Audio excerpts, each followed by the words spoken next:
We think reading great Christian books is vital for spiritual growth. So we are asking significant Christian leaders which 3 books have changed their lives.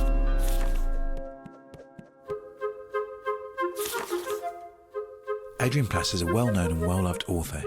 He's written over 36 books, but his most famous is The Secret Diary of Adrian Plass, aged 37 and 3/4, which has sold over 1 million copies worldwide. His latest book is called The Shadow Doctor. The Shadow Doctor is the most difficult book I've ever written. I had a stroke about 2.5 years ago, and I was ill for the 2.5 years in which I wrote it. It's about a man called the Shadow Doctor who helps people with their shadows, and a young man called Jack who helps him to help those people. They help someone who's being blackmailed. They help a lady who is afraid she's going to explode. They help a vicar who's totally lost his faith. It completes a circle between the young me, who knew nothing, and the present me, who also knows nothing, but knows he knows nothing. And it's really about pushing forward to find a new way to continue to be a follower of Jesus without using silly words and silly expressions and perhaps rather redundant ways of approaching things. I love Three Men in a Boat. It is my Bible of humour. It is where every humorous instinct I have comes from. It's a Victorian book. It was written long before anyone knew anything about Monty Python, long before any of the modern absurdists got going. It is so funny, so reflective, so charming, so self-effacing, so full of hope and elation and despair. If you want to read a book, go and read Three Men in a Boat, and you'll have a smile on your face for some time. Father Brown's story is about a little Catholic priest called Father Brown who, in each story, solves a murder mystery. He's asked at one point by his friend, "How did you manage to catch all these criminals? Because they're all murder stories." And he says, "I committed the crimes." And there's a hush. And of course he didn't. But he put himself into the hearts and lives of those who did. And because he identifies with them, he also sympathizes with them and is able to understand the need for forgiveness and absolution and all of those things. Very wise, very deep, sometimes very strange, very funny at times, very good for Christians, I think, or anybody, actually. The Great Divorce is a masterpiece among very, very fine books by C.S. Lewis, and The Great Divorce is probably the one that makes me chew on ideas more than any other, which is saying something for C.S. Lewis, because that is what he does. He makes you think. He was so clever in his exploration of types. You meet every kind of person you can imagine landing in heaven or not landing in heaven, and Lewis opens up the reasons why they have decided what they will end up with, rather than God deciding what they will end up with, because they have decided to pursue certain aspects of their lives and attitudes. And the results are uncomfortable. You will question yourself about many, many things, and I think that will be very good for most of us. It sounds a bit banal to say, but you don't read a book reads you. When you read a book, the book finds things in you that you didn't know were there. They open us up, they give us new ideas, they surprise us, they shock us. A poem, a book of poems, a book of short stories, they can really enter into your heart and give you new vision. You can find such wonderful new things in books about yourself. So I should really go for it. Those who are not used to reading regularly, have a go.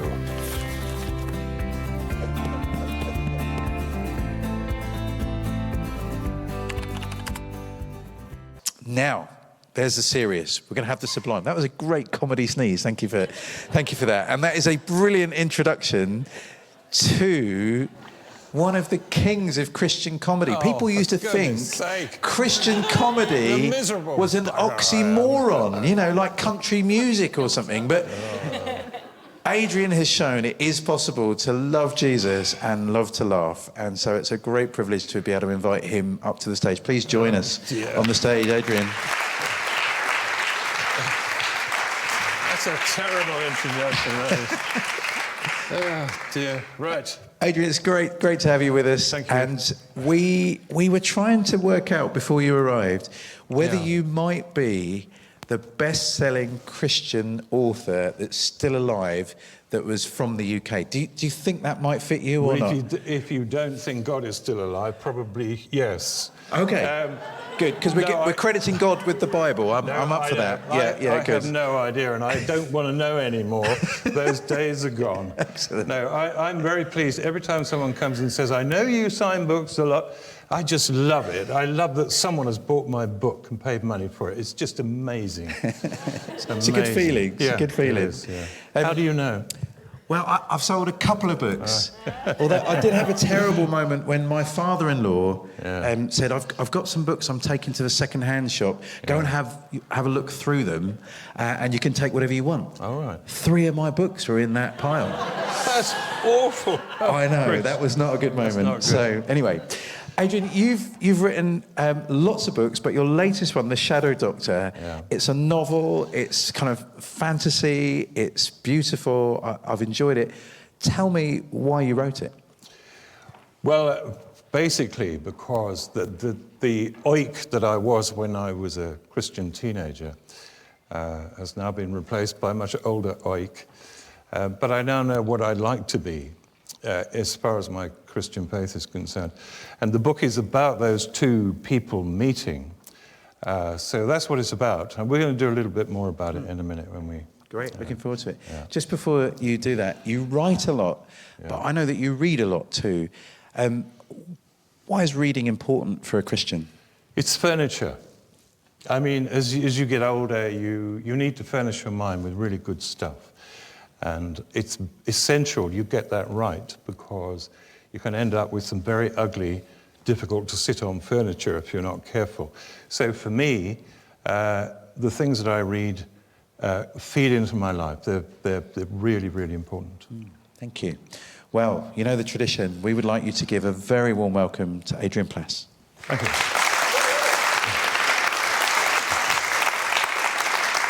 So, do you want me to talk about these books now, Krish? Or?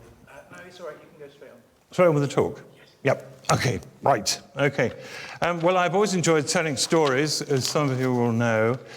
And they come from the church, and they come from outside the church. And I remember one of my favourite ones, because I am a pear freak. I don't know if anyone else here is a pear freak. I love pears in all forms.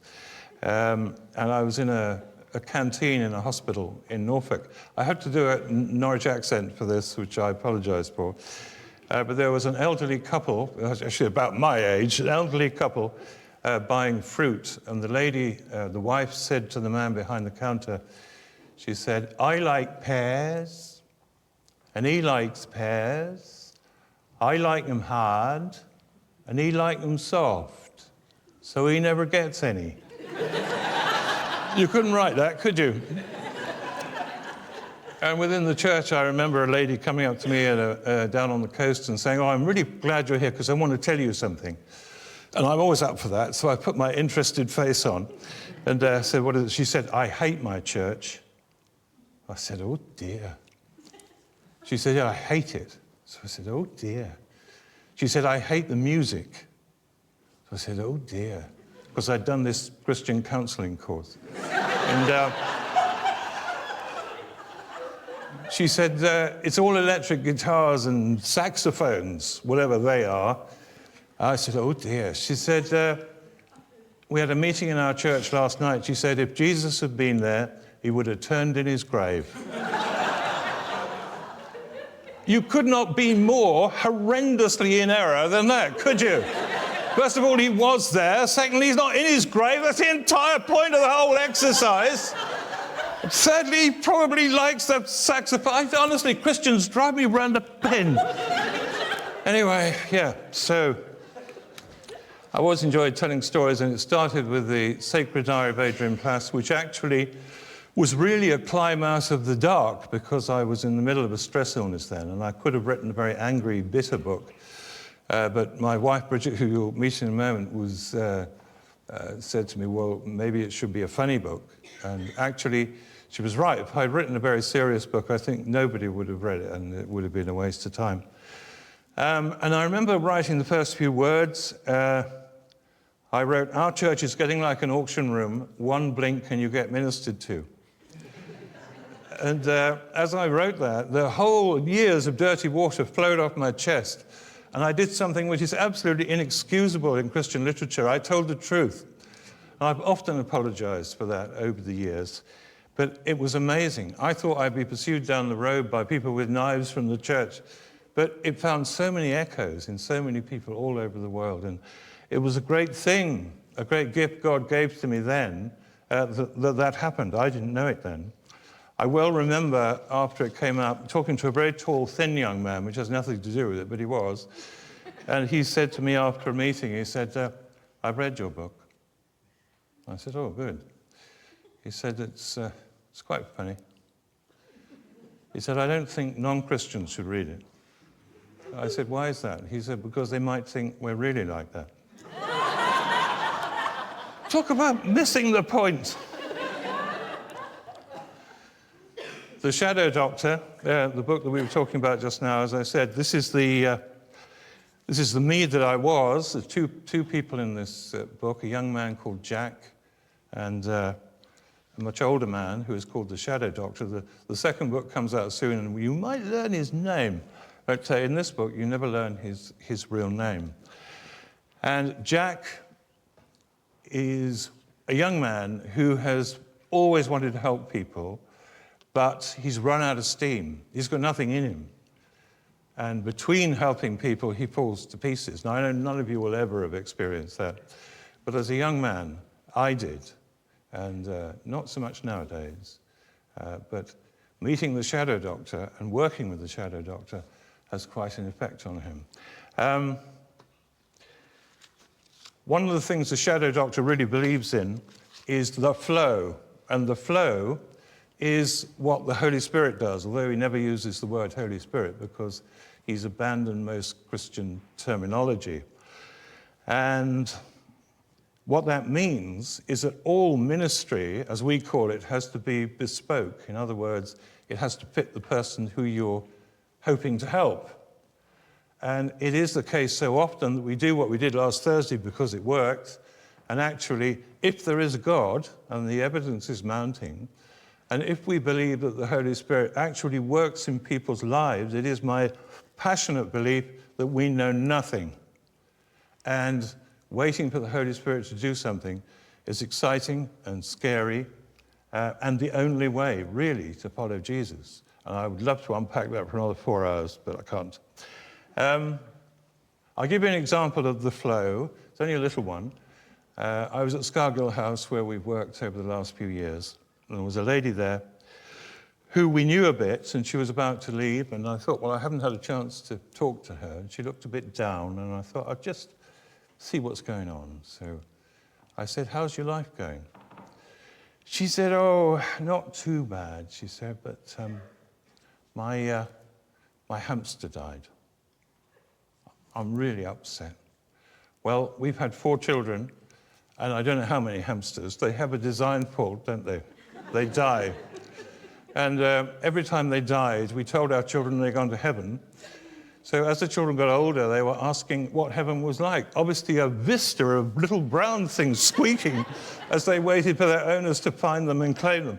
Absolutely ridiculous. We should never have said that. But anyway, she was obviously upset. Now, what do you do about the death of a hamster? It's no good chucking John 3:16 at it, is it? It doesn't really cut the mustard or whatever it is you cut. So I thought, well, what shall I do? So I said to her, "Look, I tell you what, I'll write you a poem about your hamster before you go." Then I thought, hold on a minute, I've got 10 minutes. So I asked her about the hamster. She said, "Oh, well, his teeth got very long and they were bad, and I thought he's ill." And I put him in a cardboard box, and he just sat in the box without moving. I took him to the vet, and the vet said, "I'm really sorry, your hamster is really ill and he's going to die." So I said, rather fearfully, "What's his name?" hoping it would rhyme easily. She said, he was called Fudge. Not bad. not bad. So I wrote this little poem, and I'd like you to live with me as I sat at this table with a pen and a piece of paper, wanting to do this for her, and saying in my mind to God, help me write a poem about a hamster called Fudge, and hearing God say, you're the one who said you'd write a poem. I said, yes, but support me as I do it. You don't have to write it. So this is the death of Fudge the hamster. So live with me as I read this. Cleaning you and feeding you, it never was a drudge. Dear Fudge, your teeth got far too long and bad, and God gave us a nudge. Help, Fudge. We put you in a cardboard box. You didn't even budge. Poor Fudge. We gave you to the vet, but you never bore a grudge. Sweet Fudge. We dug a little hole and we buried you in sludge. Oh, Fudge. We stood beside your grave, it was a little muddy smudge. No Fudge? Leaving you was horrible, a slow, unhappy trudge. Bye, Fudge. Hamster hell or heaven? Ah, who are we to judge?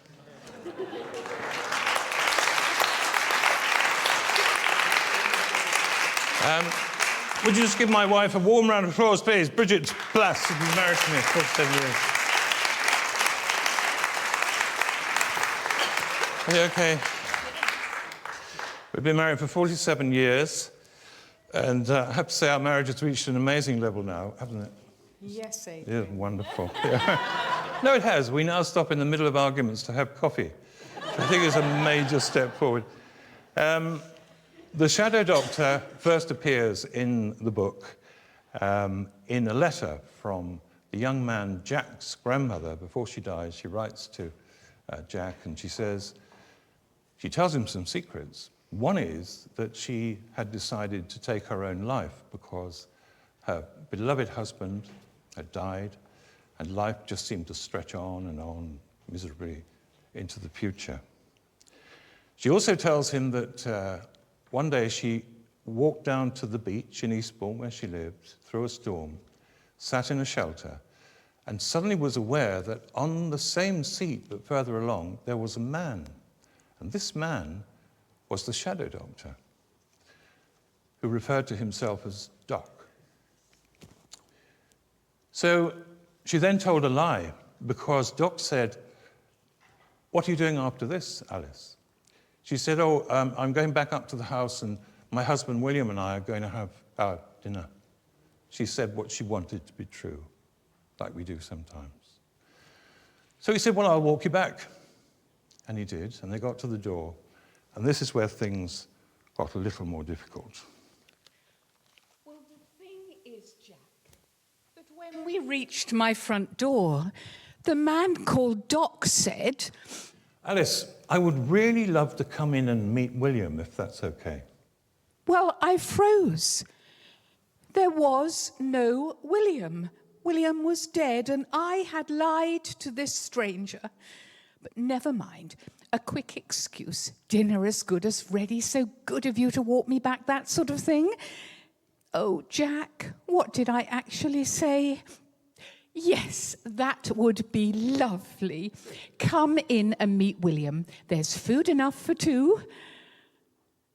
Oh, Jack, let me tell you what my unexpected visitor saw when he came in and sat in the big armchair by the window.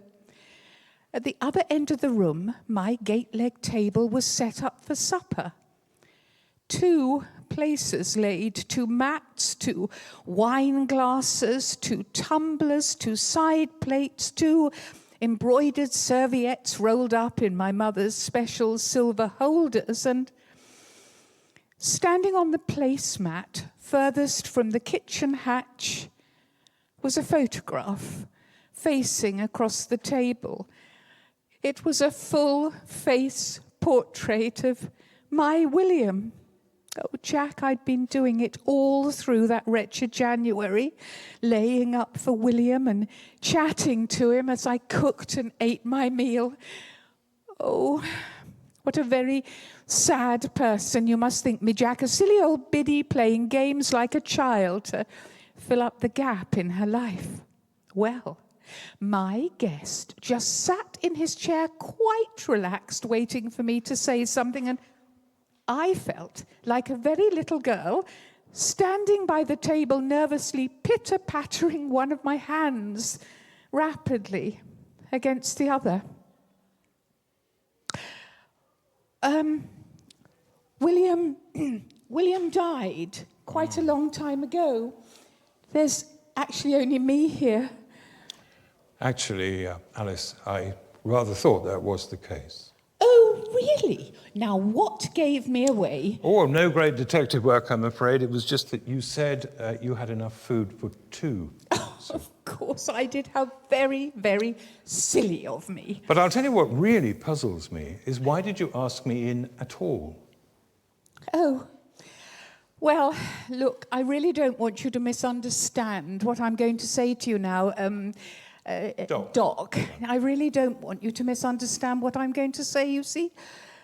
I don't know. Although I only met you half an hour ago, I suppose really I want you to believe that I'm the sort of person who tells the truth. Now, right. I know my track record is not very good down at the beach.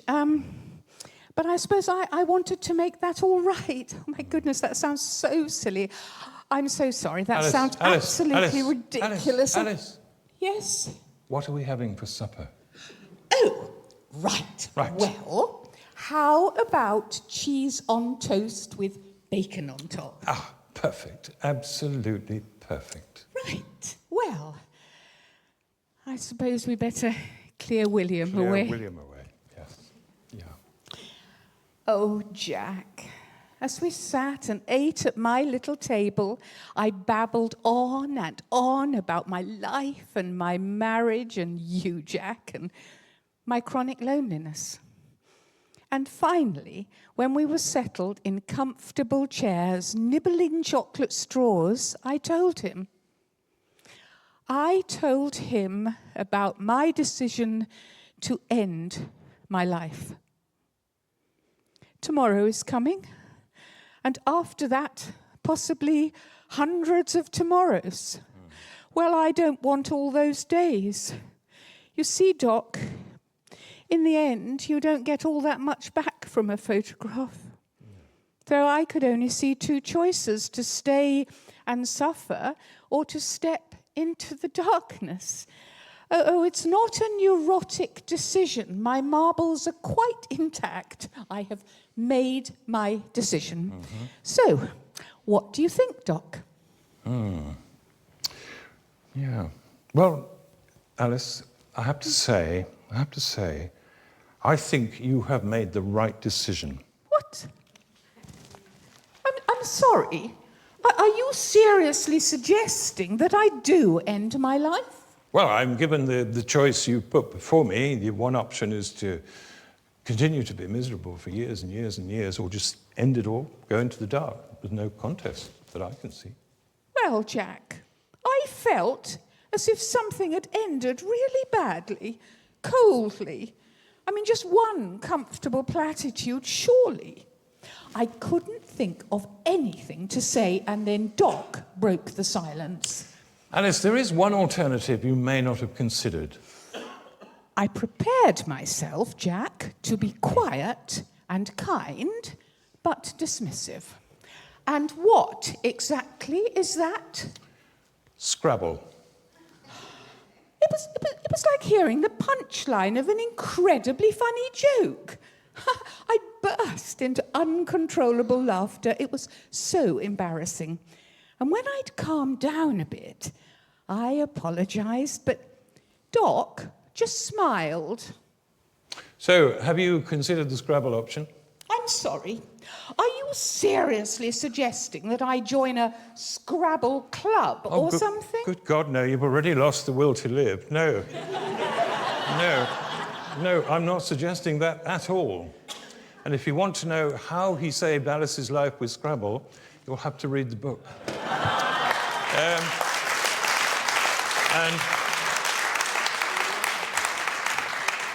I'm very serious about the flow. I'm so excited about what the Holy Spirit does when you don't get in the way. And I'll finish just by saying one lady totally misunderstood. I went to the Isle of Wight, and she met me and was very stern. She said, "I don't read your books anymore." I said, "Oh, why is that?" She said, "Because you said that Jesus is the pits." I said, "You didn't read that sentence properly, did you? It was from an alien at St. Wilfrid's. The actual sentence was, in the great motor race of life, Jesus is the pits." I think Jesus is the pits for many, many people. And if we can just get in the flow, we could help a great deal with that. I thank you so much for listening. Thank you.